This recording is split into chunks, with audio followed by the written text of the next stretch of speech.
What's up, DBs? Coach D Magic here, former D1 defensive back at the University of Hawaii, here to bring you another wide receiver versus DB video from this past day of college football. Make sure you go get our DB Mastery program if you want to learn all the tips, tricks, and techniques that I'm going to go over. A lot of these techniques are very simple. It just requires knowing when to use it, how to do it, of course, and then having the drills to be able to go and practice this on your own. So without further ado, let's get into this video. All right, so I'm going to start right back at the beginning. One thing that I'm a big believer in is leverage. Leverage is one of the first pillars that you need to have established in order to understand football. Right, so right now we are in a cover zero meaning we don't have any safety help because everybody is going to be covered. All right, so as a DB up top, even though you might hear me say, hey, if that ball's in the boundary, the receiver's at the top of the numbers, we want to be outside leverage. On this play, we kind of got to be inside leverage because we don't have any help. What I like that he does here is that he gets off the line of scrimmage so that I can be my inside leverage. All right, and I can stay patient here. But based on the split, I'm anticipating a fade. All right, so this is how you do your job, the coverage, which is inside leverage, but you're able to get to that fade, stays patient, doesn't go for the inside move, because if you're already inside and he gives this inside move, that's going to create more space to the outside. Stay patient, stay square. Now, once he gets to that fade, we can run, get chest to chest. And now look, there's like maybe 2.5 yards between him and the pylon. That's not a lot of space for the quarterback to throw him open. I'm not going to say this was a great ball, but I do think we didn't give him any space to make this throw. Good play by us here. On this play here, this was 3rd and 9, crucial stop for the Ducks. All right, so we're going to focus on the slot DB. Makes a great play here with the long arm on the out route. 3rd and 9, we want to be playing catch technique. So, we want to also be expecting routes at the stick. So he's going to be inside leverage. All right. Scooch. Now we want to catch, but you see how the receiver, he starts on the hash, but he's working off of the hash. All right. So you can see it here. We're literally, our inside foot is on just on this outside part of this hash. As we're looking to catch with inside leverage, he's working his way off of the hash here. So we're not going to be able to catch with this much space to the outside, so we got to get off the hash. If you notice, the receiver chops his steps right here, chops his steps. All right, let's do it again. Right when he gets to about here, he starts to chop. That's a good indicator that he's going to break. All right, there's separation as he gets to the out route. That ball has to be delivered outside and away, so we got to catch up to that hip. Close space. Once we get to that hip, make a play with the long arm. Good play.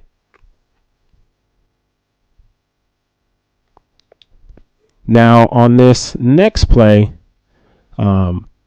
it's pretty much the same technique. All right, so it's 4th and 9 now. All right, we're still going to look at this slot DB. 4th and 9.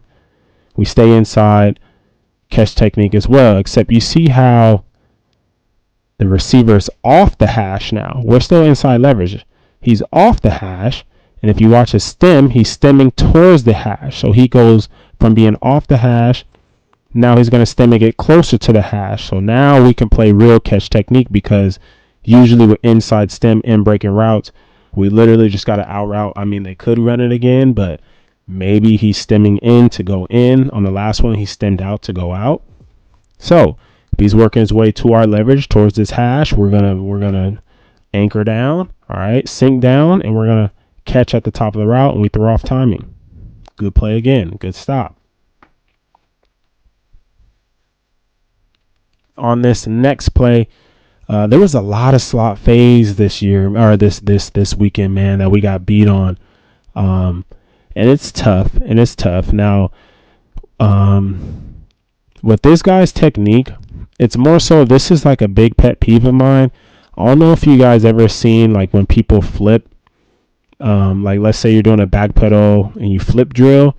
Like, a lot of guys will turn and they'll put their hand out. You see how he's putting his hand out right here? I always hate it. I call it the Heisman, because this happened to me once and I never did it again. And like when I'm playing football and I'm playing a receiver, I love when DBs do this. When they try to reach in while in transition, Watch what the receiver does. A good receiver is going to do this every time when you reach. You reach, I teach. You reach in transition, I'm going to grab that arm or I'm going to knock that arm down. See how he has his arm here? Now he's off balance. Boom, stacked. Too easy. All right, so the coaching point here is don't reach in transition. I think we have a good chance here. All right, good steps. I would love for us to slide, but it is what it is. I think if we just turn and run right here, don't reach, we have a better chance of playing this. But like I said, you reach, a good receiver is going to teach. Easy money. Good play here. I love putting run stuff in these clips because I train a lot of DBs, and a lot of DBs really think, a lot of corners, I would say, think that just being able to play press man and man coverage is all you have to do. Is 4th and 1. Okay, we need you to come make a big boy stop here. All right, and this play isn't really even that difficult. If you're not late to the party, so if you have your eyes on the right in the right place, all right. So regardless, okay, we should be keying this in man on the line of scrimmage. We have to see that motion's coming. So now, regardless of what happens, we have to be aware of where this motion guy goes, because if it's cover 2, if it's cover 3, all right, like this is going to be the receiver that's on our side. So we should be focusing on him the entire time. All right. They just so happen to give it to him. We do a good job here of getting outside of this block by the tight end. So now all you have to do is, if you're reading your keys, all right, he blocks down. You get the running back this way. All you have to do is go in a straight line right here, and you can beat this block. But if you hesitate, you won't beat it. Just get downhill right away. And then this end does a really good job, man. This end does a good job of taking on this block and then forcing the running back to take on this block. Now this is really easy money for us. Just track the hip. All right. Don't fly in there and miss. It's 4th and 1. He's 5 yards behind the line of scrimmage. Just track the hip. Great open field tackle.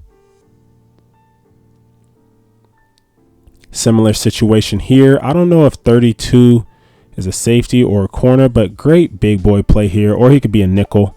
So the number 1 receiver goes in motion. All right. So now we understand that we can get down to the line of scrimmage because now we're in a nub split. All we really have to do is focus on this tight end. Essentially, we need to figure out what type of block he's going to get. All right. Or what type of block he's giving us. If he steps out to us, we want to, all right, attack the block. We don't want to give him our full chest. We want to attack the block. We want to give him our inside shoulder, keep our outside arm, outside shoulder free. All right. So even though he has us, just because we keep our outside arm free, all right, quite literally keep our outside arm free, as that running back tries to get to that edge. All right, now he's running right into us. And now all we have to do, again, is track that hip and make a tackle. So simple here, guys. Motion. Now we have a nub split. Read the block. He's reaching out to you. Step. Attack the block. Keep your outside arm free. Good tackle. Again, we get beat on a slot fade, and these are difficult. I think he does a good job of playing the slot fade initially here. We go with an outside pure step. We do a good job of inching back to our leverage here.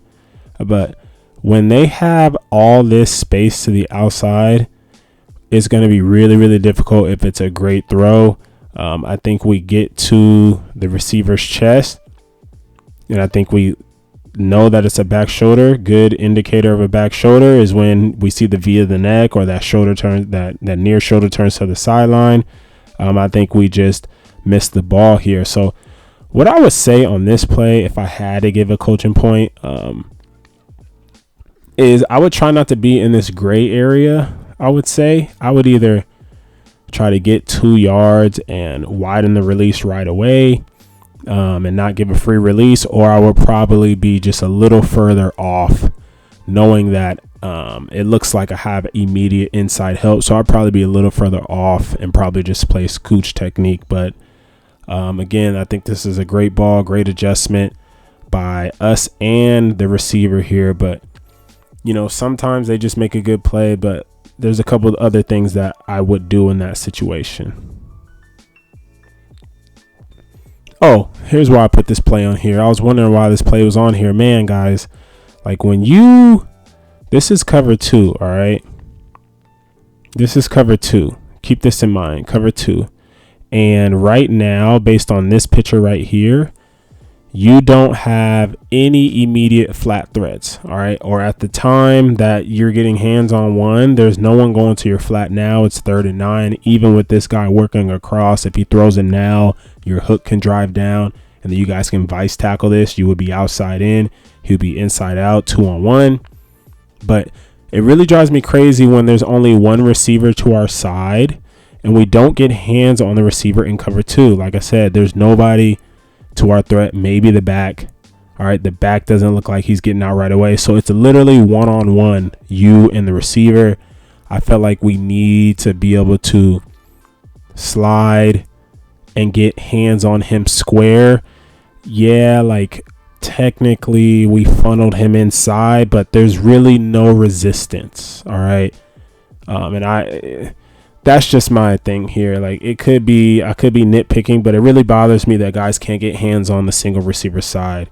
It's literally like being able to play aggressive press man without the worry of getting beat. Again, he goes inside. Technically we put hands on him, but honestly, there was not a lot of resistance. We get eye candy here to draw the hook, and then they get the first down. So all right, down here, fellas, based on our divider rules, it looks like he's outside shade. The reason why I'm going to say that is because our outside foot is further outside than his outside foot. And based on the receiver split, I would probably be outside leverage as well. I love the technique. He's going to go with a pure step. So outside step, and then he's going to go with a kick step punch. Kick, punch, get hands on the receiver. Now we can stay on top of that fade route. Good job by the DB here. Play it again. Step, kick, punch, stay on top of the fade. 3rd and 8. Great technique. And we have this technique in our DB mastery program. Make sure you go get it. And we'll end again with some run support by the DB. All right, gotta be a full round of DB. We are on the nub side, I guess you could say. But there are 2 tight ends here. So center, guard, tackle, tight end, or wing, Y. We gotta be aware of what type of block he gets, and then we got to be aware of this guy coming back across. At the end of the day, if you're a corner, you're fitting outside. All right, so if you've never gone over run fits, or if you don't know where you fit in the run, if you're a corner, you're going to fit outside, which means you need to contain. Do not let the ball get to the sideline. Let's see what he does. Let's see what the Y does. He blocks down on this end. All right, and now we get this guy coming back across, the H coming back across. All we need to do is fit right off of his backside right here. Fit right off his backside for any type of cutback or just anything getting outside. We do a good job, again, fitting right off his backside here. The ball cuts back to us because we're not late to the party, because we're not just standing around. All right, thinking that DB or corner is all about playing man coverage and not getting physical. All right, because we get to the line of scrimmage right away, now it's only 2 yards between us and the ball carrier, and we make a good tackle. Boom, good stop here, forcing a 4th down. I hope you guys enjoyed this video, man. One of my longer videos. Make sure you like, comment, subscribe. Anything that you want me to cover, make sure you go get that DB Mastery program. Over 100 drills, slot man, safety, cornerback drills, speed, agility, and weight room program to help take your game to the next level.